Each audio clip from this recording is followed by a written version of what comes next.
Have you ever felt powerless when life hit you hard? Maybe you lost something important and felt completely broken. Maybe someone betrayed you and you couldn't move on.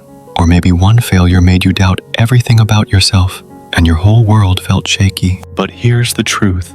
No one and nothing can touch your inner peace unless you allow it to. Once, there was a man who felt defeated by every setback and hurt by every word. But one encounter changed his entire life.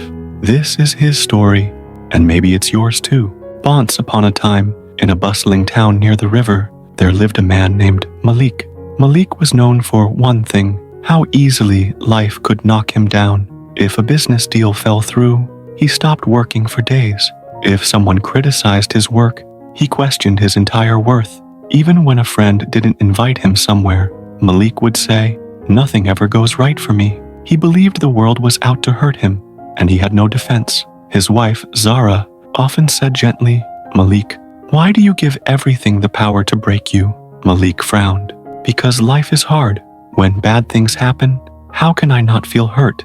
He never realized he was giving every person and every problem control over his happiness. One autumn evening, a sage arrived in the town. He wore dark robes, his eyes steady like mountains. He sat by the old bridge near the marketplace. People said, "He lives untouched by the world's chaos." One afternoon, Zara said, "Malik, meet the sage. Maybe he can show you strength." Malik laughed. "Huh? What can he teach me? He hasn't faced my problems." But the next day, while Malik was reviewing his accounts, a messenger arrived with devastating news. His biggest investment had collapsed. The merchant he trusted had fled with his savings. Within hours, word spread through the town. That same evening, at the marketplace, an old friend publicly mocked him in front of everyone. "Malik always makes the wrong choices. Some people are just born unlucky." Laughter echoed around him. Malik stood frozen, unable to speak. That evening, Malik returned home and saw the empty ledger book. He heard neighbors whispering through the walls about his failure. He locked himself in his room, refusing food, staring at the ceiling. His chest felt hollow, like an empty vessel. "Why does everything destroy me? Why am I so weak?" he whispered to himself. That night, he barely slept. His mind wouldn't stop replaying every mistake, every loss, every humiliation. Before dawn broke, something pulled him toward the river where the sage stayed. He didn't know what to say or what to ask. He just knew he couldn't live this way anymore. The sage sat by the water, watching the current flow. Malik stood at a distance, unsure how to begin. Finally, he walked closer and said, "Sage, I'm broken. Life keeps destroying me, and I can't stand up anymore." The sage opened his eyes and looked at Malik with a gentle expression. "Sit down, my friend," he asked. "When something hurts you, where do you feel it?" Malik thought for a moment. "Inside me, in my chest, in my mind. And when that pain fades, where did it go?"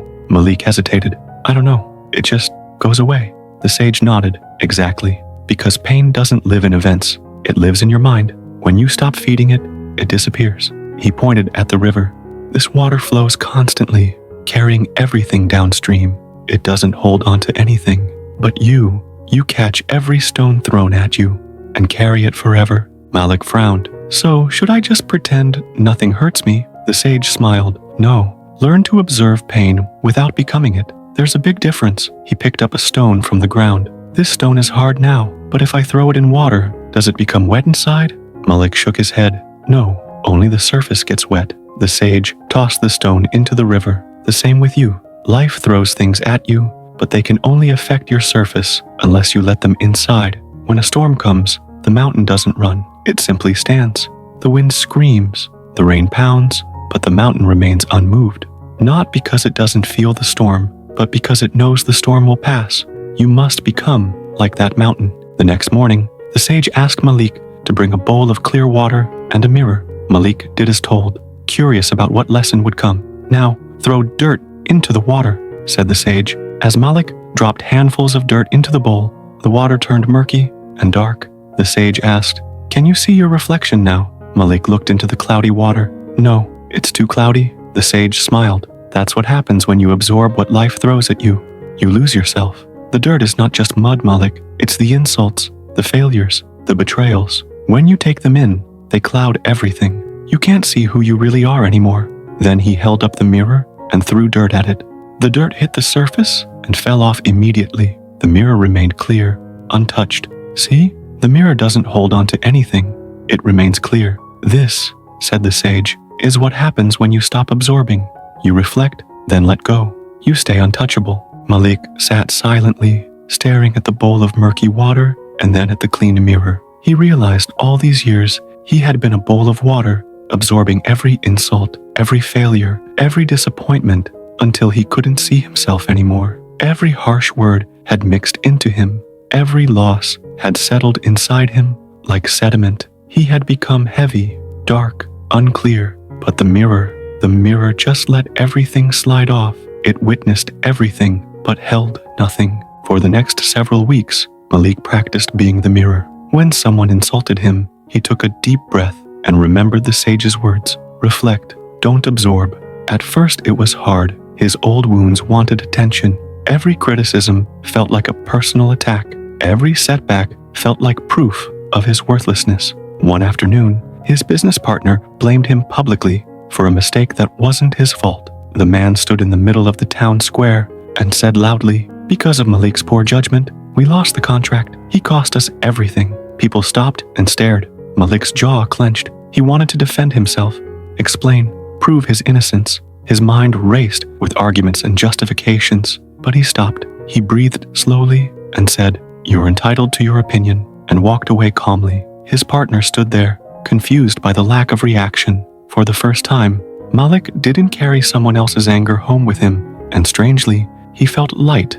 That night, he slept deeply, but change always meets a test. One morning, Malik's biggest project collapsed. He had spent months planning it, invested his last savings into it. The news spread fast. The whole town knew. Some people mocked him openly as he walked through the market. "Look, Malik failed again. Some people are just unlucky." Others whispered and pointed. A few even laughed. Malik felt the familiar darkness creeping in. His chest tightened. His hands trembled. His mind screamed, "They're right. You'll never succeed. You're a failure. You've always been a failure." But then he heard the sage's voice in his head.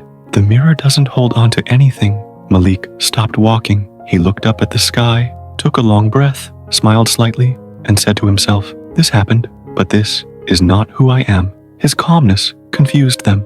When someone asked boldly, "How can you smile when you just lost everything?" Malik replied, "I didn't lose myself. That's the only thing that matters." The crowd fell silent. Malik walked away, untouched, his inner peace intact. Months passed.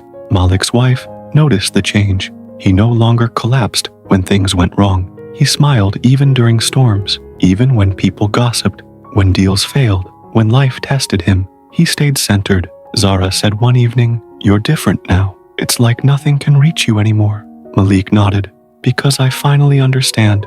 The world will always throw stones, but I don't have to catch them." She watched him work calmly, even after receiving bad news about another failed venture. Where once he would have locked himself away for days, now he simply acknowledged it and moved forward. The neighbors who once whispered about his weakness now spoke with quiet respect. Even those who mocked him began to seek his advice when their own lives fell apart. One morning, Malik returned to the river. The sage sat in the same spot, his face peaceful as always. Malik bowed and said, "Master, I've learned something profound. Nothing outside me has power unless I give it permission. Now I understand. I can be untouchable, not because nothing happens, but because nothing can reach my core." The sage smiled. "You've learned well, Malik. Life will always test your armor, but every time you remain unmoved, you become stronger. It's not about becoming cold or distant. It's about knowing the difference between what happens to you and who you are." Malik asked, "Will life ever stop throwing things at me?" The sage laughed softly. "When the ocean sees the rock doesn't move, it stops trying to break it. But even if it doesn't stop, what does it matter? The rock remains the rock. You remain you." Years passed. Malik became known as the most unshakable man in town. When others faced hardship, they came to him. He always said, "Strength is not in avoiding the storm. It's in standing unmoved within it." People watched him handle loss without breaking, face criticism without defending, experience betrayal without bitterness.